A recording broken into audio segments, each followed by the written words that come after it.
Hi friends, welcome to the Business Studies class. Business may be defined as an economic activity involving the production and sale of goods and services undertaken with a motive of earning profit by satisfying human needs in society. Today, in this session, we are going to learn about the different forms of business organizations.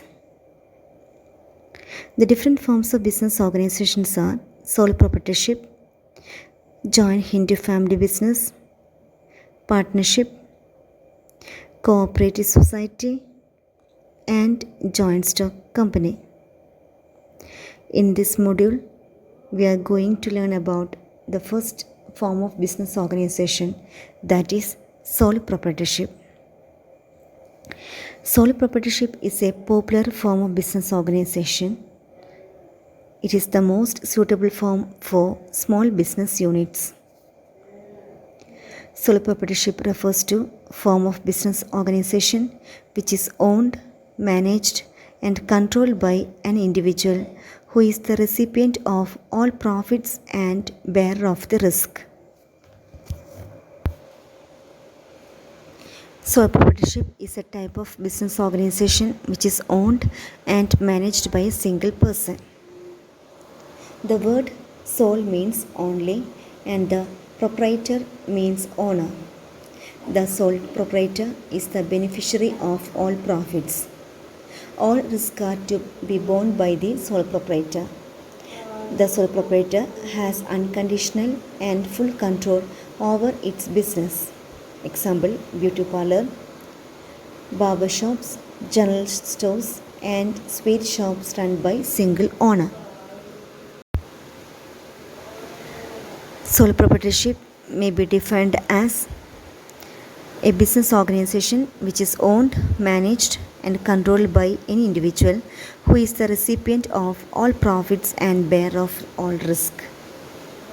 Now we are going to learn about the important features of sole proprietorship. First point is formation and closure. There is no separate law that governs sole proprietorship.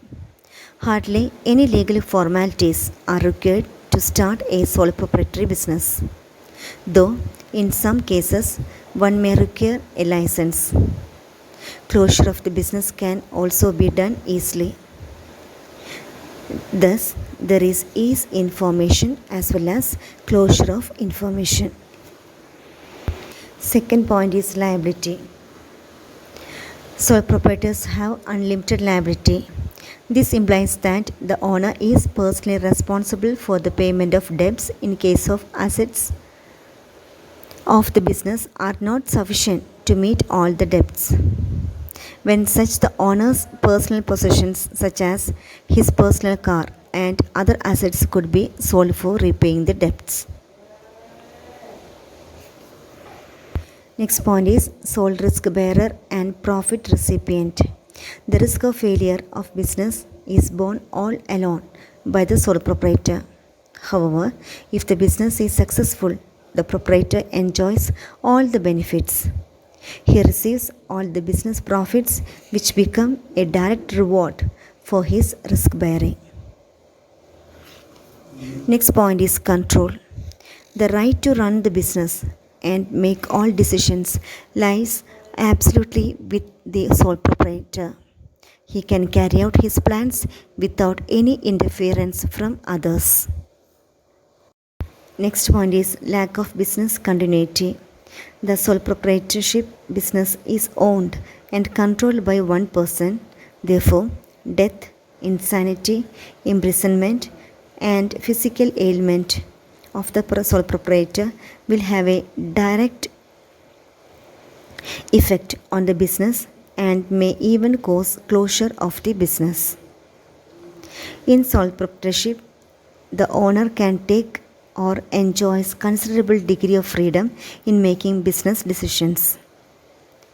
This may lead to timely capitalization of market opportunities as and when they arise. Sole proprietorship, sole decision making authority enables the sole trader to keep all the information relating to the business operations confidential and maintain secrecy. He is not bound by law to publish firm's accounts. There is a personal satisfaction involved in working for oneself. The knowledge that one is responsible for the success of the business not only contributes to self satisfaction but also instills in the individual a sense of accomplishment and confidence in one's abilities. The resources of sole proprietor are limited to his personal savings and borrowings from others. Banks and other lending institutions may hesitate to extend a long term loan to a sole trader. Lack of resources is one of the major reasons why the size of the business rarely grows much and generally remains small. The owner has to assume the responsibility of varied managerial skills such as purchasing, selling, financing, etc.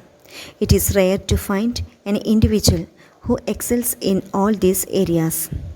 Thus, decision making may not be balanced in all the cases.